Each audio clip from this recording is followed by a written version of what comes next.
Hello, very good morning and welcome to Athavan newspaper highlights. Today Wednesday, 25th of May 2016. This is Edward Udedas Devasagayam Pillai with the highlights of today's English newspapers. As usual, we have three newspapers for the highlights: Daily Mirror, Daily News and Ceylon Today. Firstly, let's have a look on the Daily Mirror. The main headline of the Daily Mirror says, Eastern Province CM's tirade. Defence Ministry Secretary Karunasena Hettiarachchi said yesterday he had not received any complaints about an incident where Eastern Province Chief Minister Nasir Ahmad was alleged to have rebuked a naval officer at an event at Sampur Mahavidyalaya on Friday. A video showing the Chief Minister allegedly scolding a naval officer at the opening ceremony of the Science Lab and Computer Unit of the Sampur Mahavidyalaya over a protocol issue had gone viral. Mr. Hettiarachchi said he viewed the video and would inquire into the incident if there was any complaint. Reportedly, the Compe at the ceremony had invited Eastern Province Governor Austin Fernando, who was the chief guest, and the US Ambassador Atul Kesap to the stage to distribute books to the students. Media personnel had gathered around the stage while the Chief Minister made his way to the stage. When the Compe told media personnel to make way for the students, the Chief Minister mistakenly thought he was being left out and broke out in a tirade saying, "Get out from here, idiot. If you don't know what protocol is, just get out. Who the hell are you to stop me? Even you, Governor, don't know what the protocol is. I respect His Excellency, the Ambassador, much more. You should know the protocol," he was heard saying. Another highlight says, indictments served on Rohitha Abe Gunawardena. Bribery case taken up in High Court. Former Minister Rohitha Abe Gunawardena was yesterday released on a cash bail of 100,000 rupees with four sureties of 10 million rupees each after he was served indictments by the Colombo High Court on charges of illegally acquiring 4.3 million rupees from 2004 to 2006. After the indictments were served, Colombo High Court Judge Nishanga Bandula Gunaratne released the accused on bail and directed the police to fingerprint the accused. Another highlight says, Jackson Anthony quizzed by Presidential Commission over financial irregularities connected to the inauguration ceremony of the Hambantota port. The Presidential Commission of Inquiry to investigate and inquire into serious acts of fraud, corruption and abuse of power, state resources and privileges yesterday recorded a statement from veteran artist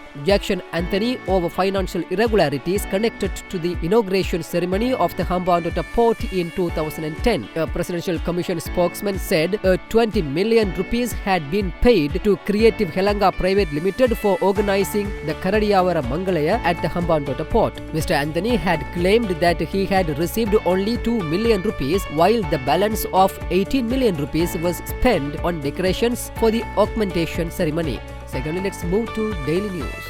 The main headline of the Daily News says, more landslide risk. Over 50 families living in Wevenden Estate, Thavalatene in the Kotmale areas are at high risk from landslides. The labourers say that they were provided accommodation in a camp when the area was affected by floods and landslides 5 years ago. Later, they were forced to live in their former settlements after the danger situation was over. These estate workers urge the authorities to relocate them in a safe place.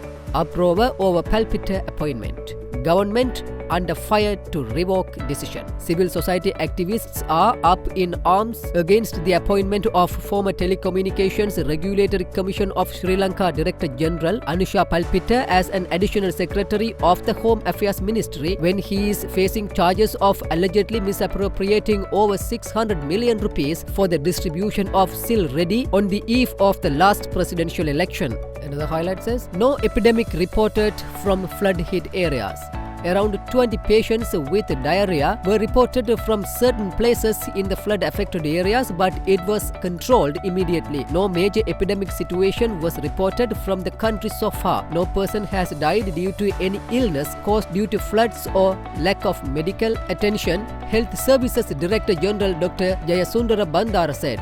Another highlight says, kidney surgeries performed using fake rubber stamps. The Colombo Crimes Division yesterday informed Colombo Chief Magistrate Jihan Pilapitiya that kidney transplant surgeries were performed at a private hospital after using fake rubber stamps of the Indian medical practitioners. The CCD told court that forged documents pertaining to the kidney transplant had been formulated to the name of Dr. Ramakrishnan, Dr. Umesh Khanna and lawyer Aris Subramaniam. Finally, let's move to Ceylon Today. The main headline of the Ceylon Today says 5 grilled over frauds. FCID quizzes Lalit Veeratunga giving 20 million rupees to Kehelia. Joshita's grandma before FCID over a land deal in Mount Lavinia. Jackson to appear before Presidential Commission over Hambantota port ceremony. Gamni Senarath questioned by Special Crimes Unit. Upal Disanayaka arrested over Basil's land deal.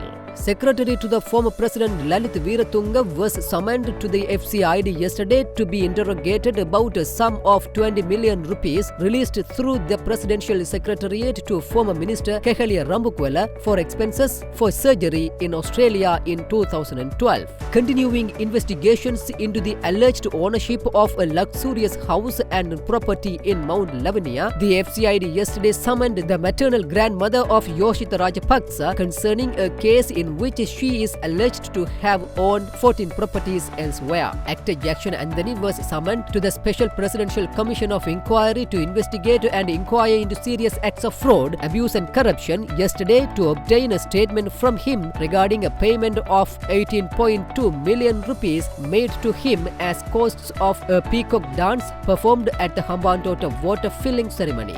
Former President's Chief of Staff Gamni Senarath Yapa was summoned before the FCID yesterday for questioning on an illegal misappropriation of state funds during the previous regime, FCID sources said.